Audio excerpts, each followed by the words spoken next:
Hello বন্ধুরা, সুদীপার বাবা মারা গেল সুন্দরীকে ধরতে গিয়ে এবং মারা যাওয়ার পূর্বে সুদীপাকে ও আদিত্যকে বলল যে আদিত্য, আমি তোমার হাতে আমার মেয়ের জীবন দিয়ে গেলাম, তুমি আমার মেয়েকে সারা জীবন দেখে রাখবে। বিস্তারিত জানতে হলে ভিডিওটি না টেনে সম্পূর্ণ দেখতে থাকো।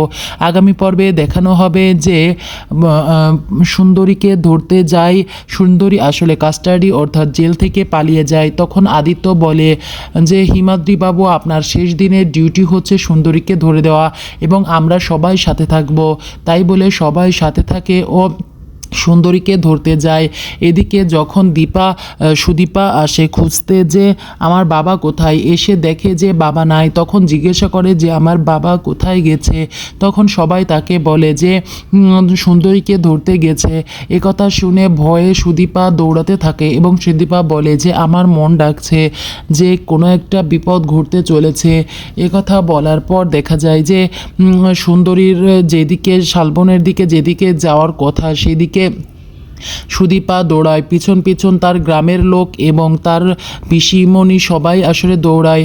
এদিকে যখন সবাই একসাথে যাচ্ছিল তখন যেয়ে দেখে যে সুদীপার বাবা সুন্দরীকে ধরতে গিয়ে নিজে গুলি খেয়েছে এবং আঘাত পেয়ে সুদীপার বাবা মারা যাওয়ার মতো অবস্থা। তখন সুদীপা অনেক কান্নাকাটি করে আর বলে, বাবা, আজকে তোমার সেই দিন ছিল, আমাদের জীবনটা তো অন্যরকমও হতে পারে। তো তুমি আমাকে ছেড়ে কিভাবে চলে যাবে? আমি কার কাছে থাকবো? আমাকে কোথায় রেখে যাবে? আমার যে পৃথিবীতে তুমি ছাড়া আর কেউ নাই।